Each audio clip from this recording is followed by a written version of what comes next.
Bible quiz. ಪೌಲನು ತಿಮೋಥೆಯನಿಗೆ ಬರೆದ ಮೊದಲನೇ ಪತ್ರಿಕೆ. ಈ ಪತ್ರಿಕೆಯು ಯಾವುದರ ಕುರಿತು ಬರೆಯಲ್ಪಟ್ಟಿದೆ? ಸ್ಥಳೀಯ ಸಭೆಯಲ್ಲಿನ ದುರ್ಬೋಧಕರ ಕುರಿತಾಗಿ ಬರೆಯಲ್ಪಟ್ಟಿದೆ. ಪೌಲನು ನಿಜಕುಮಾರನೆಂದು ಯಾರನ್ನು ಕರೆಯುತ್ತಿದ್ದಾನೆ? ತಿಮೋಥೆಯನನ್ನು.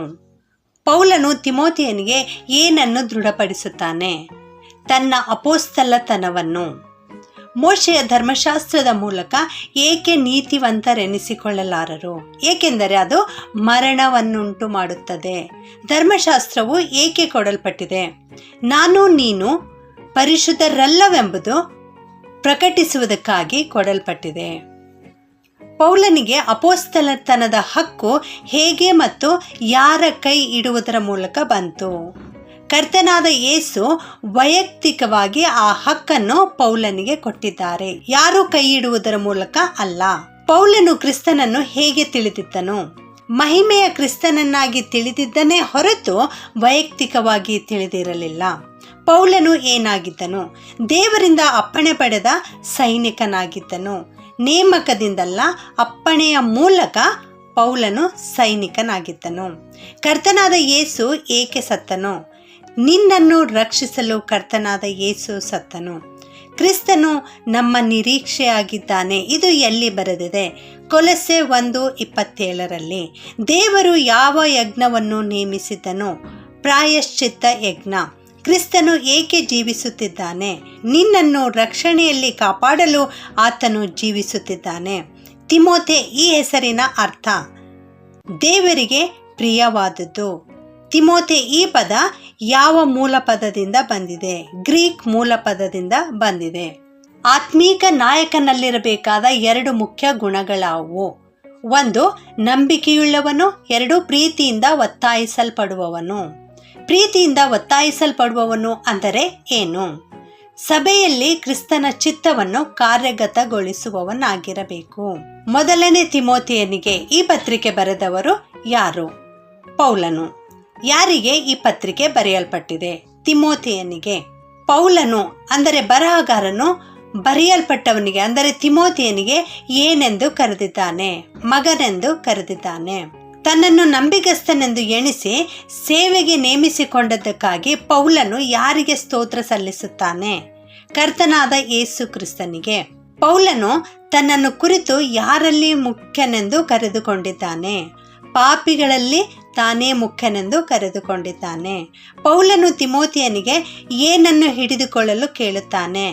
ನಂಬಿಕೆಯನ್ನು ಮತ್ತು ಒಳ್ಳೆ ಮನಸ್ಸಾಕ್ಷಿಯನ್ನು.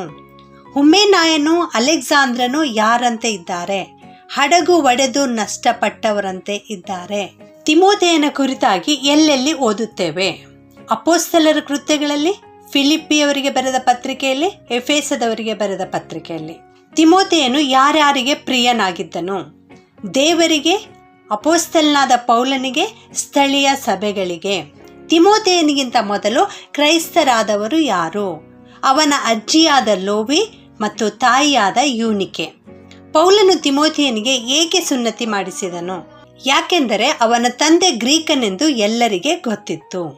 ಅನೇಕರು ಪೌಲನಿಗೆ ಮೋಸ ಮಾಡಿದಾಗ ತಿಮೋಥೆಯನು ಏನು ಮಾಡಿದನು? ನಂಬಿಗಸ್ತನಾಗಿಯೇ ಇದ್ದನು. ವಿಶ್ವಾಸದಲ್ಲಿ ಪೌಲನ ಸ್ವಂತ ಮಗನು ಯಾರು? ತಿಮೋಥೆ. ಪೌಲನು ಈ ಪತ್ರಿಕೆಯನ್ನು ಹೇಗೆ ಪ್ರಾರಂಭಿಸುತ್ತಾನೆ? ನಿನಗೆ ಕೃಪೆಯೂ ಕರುಣೆಯೂ ಶಾಂತಿಯೂ ಆಗಲಿ ಎಂದು ಪ್ರಾರಂಭಿಸುತ್ತಾನೆ. ಕರುಣೆ ಪದದ ಸಮಾನಾರ್ಥಕ ಪದ ಕೃಪೆ. ಕರುಣೆ ಪದ ಹೆಚ್ಚಾಗಿ ಎಲ್ಲಿ ಬಳಸಲಾಗಿದೆ? ಹಳೆ ಒಡಂಬಡಿಕೆಯಲ್ಲಿ. ಕರ್ತನು ಯಾರ ಮೇಲೆ ಮಳೆ ಸುರಿಸುತ್ತಾನೆ? ನೀತಿವಂತರ ಮೇಲೂ ಅನೀತಿವಂತರ ಮೇಲೂ. ದೇವರು ತನ್ನ ಕೃಪೆಯಿಂದ ಯಾವಾಗ ನಮ್ಮನ್ನು ರಕ್ಷಿಸುತ್ತಾನೆ? ನಂಬಿಕೆಯಿಂದ ಬರುವಾಗ ನಮ್ಮನ್ನು ರಕ್ಷಿಸುತ್ತಾನೆ. ಪ್ರೀತಿ, ಕರುಣೆ, ಕೃಪೆ ಈ 3 ಪದಗಳು ಯಾವ ರೂಪದಲ್ಲಿವೆ?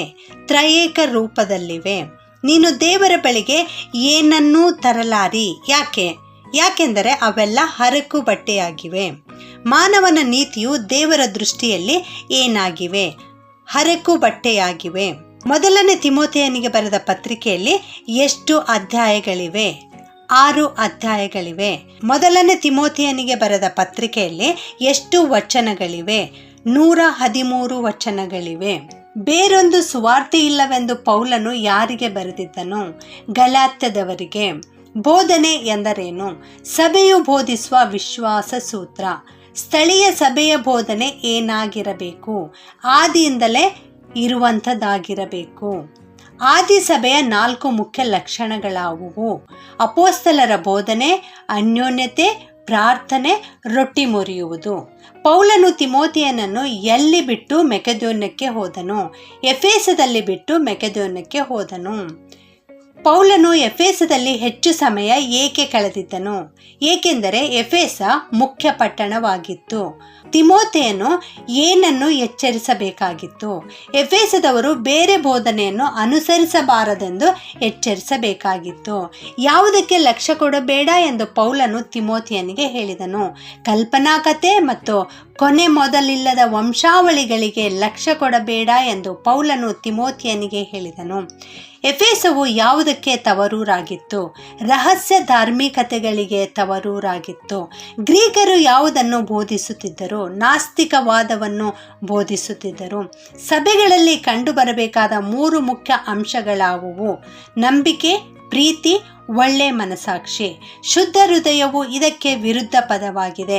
ನಮ್ಮ ಹಳೆ ಸ್ವಭಾವಕ್ಕೆ ಯಾರೂ ದೇವರಿಗೆ ಮೆಚ್ಚುಗೆ ಆಗಿರಲಾರರು. ಶರೀರ ಭಾವಾಧೀನರು ದೇವರಿಗೆ ಮೆಚ್ಚುಗೆ ಆಗಿರಲಾರರು.